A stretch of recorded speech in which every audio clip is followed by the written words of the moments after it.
Our second speaker today is Donna Casebourn, and her evaluator is Aprille Isham. Aprille, would you like to introduce Donna, please? I would like to present Donna Casebourn. She will be speaking pathways, sort of uh, discussion for us to think about. My transition will be to her immediately because I don't have any further details. So, Donna, take it away. Donna is serving as Division Director in her home District 11. She's also serving as sponsor of District's One Genealogy Club. Project objectives for this is to clearly define how Toastmasters envisions mentoring. So this is the Level 2 Introduction to Toastmasters Mentoring speech. And the purpose of the project is to share some aspect of a previous experience as a protege. And the project introduces the value of mentorship and the Toastmasters view of mentors and projects. So this is Donna Casebourn with a speech titled Connections Count, Donna Casebourn. Mr. Toastmaster and fellow Toastmasters, mentoring is so important throughout life, not just in Toastmasters. How many of you know John C. Maxwell, the law of the lid? You are only as good as somebody pulling you up.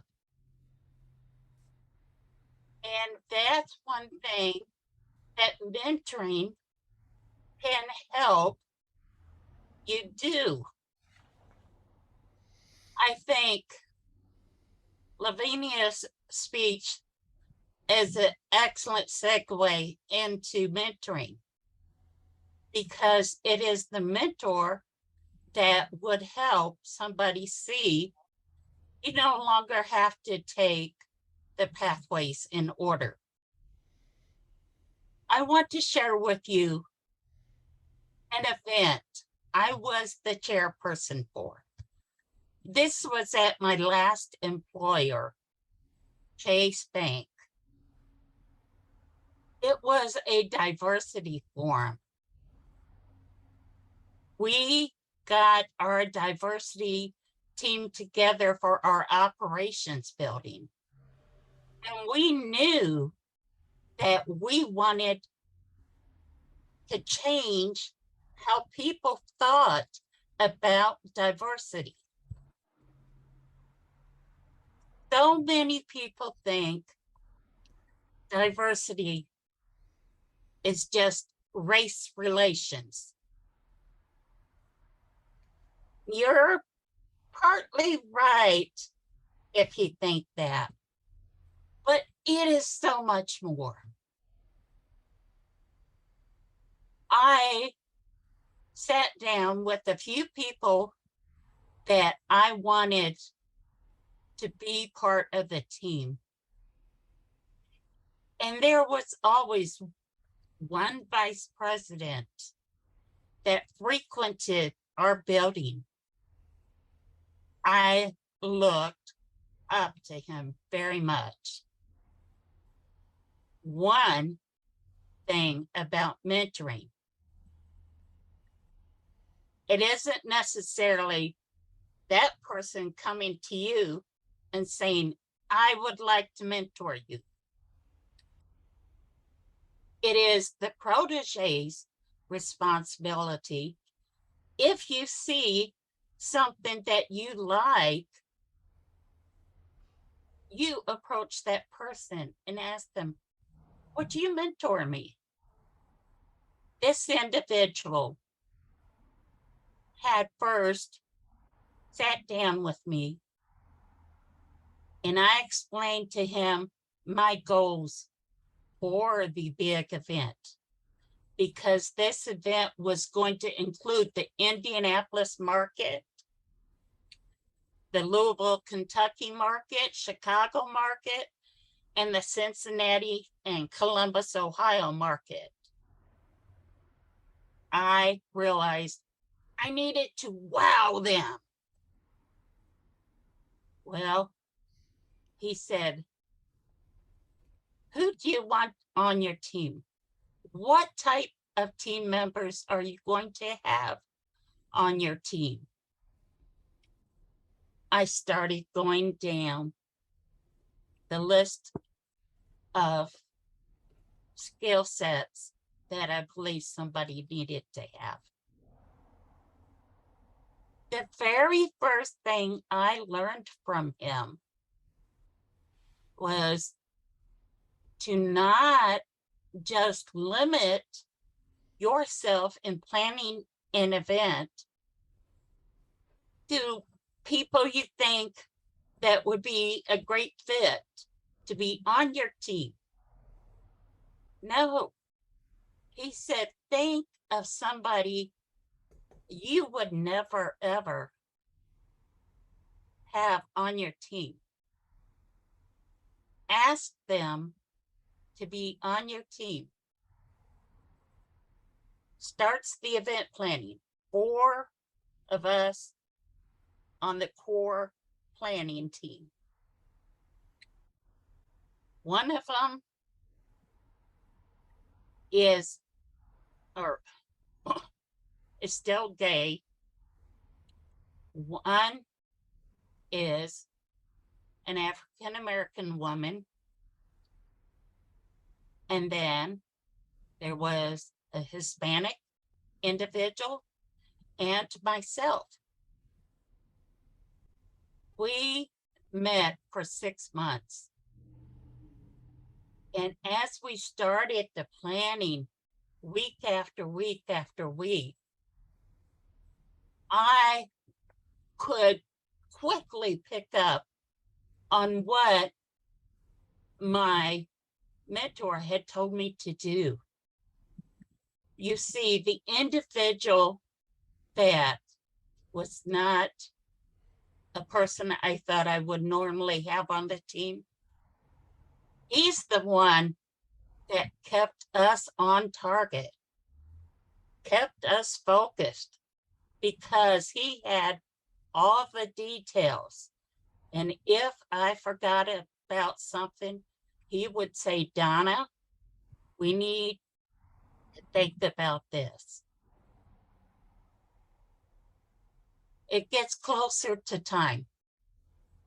And we get the place it was at, for those of you that know or don't know, Indianapolis is famous for a children's museum. Now, we held it there. We had decided to invite a brand new corporate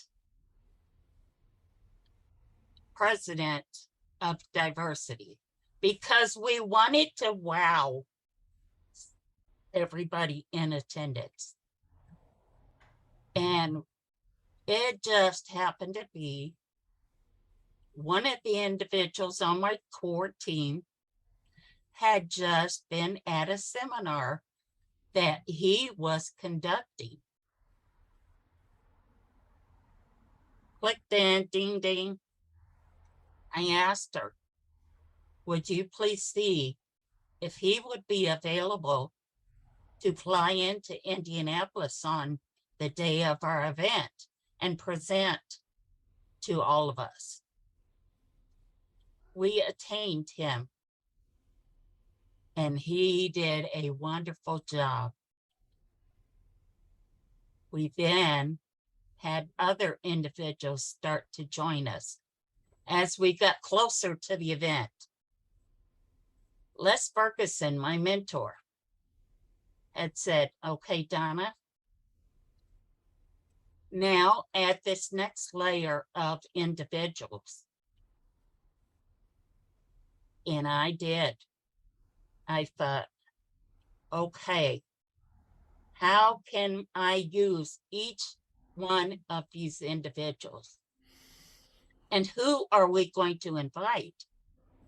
We had decided we wanted to invite all the way from hourly employees up to middle management.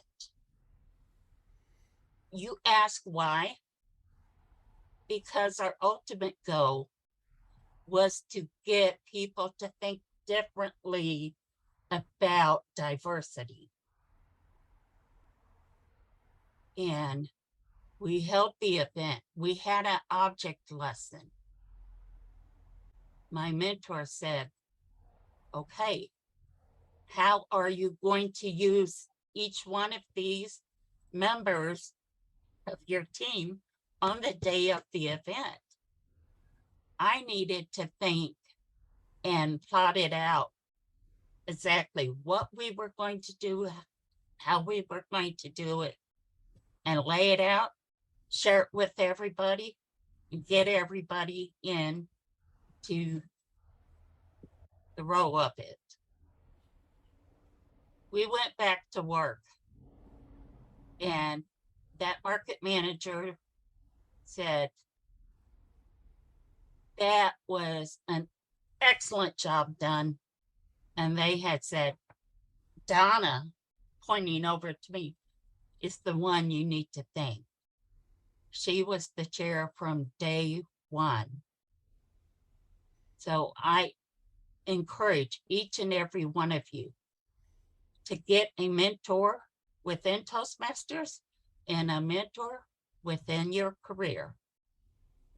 Mr. Toastmaster. Now, our next evaluator is Aprille Isham, and Aprille is going to evaluate Donna's speech.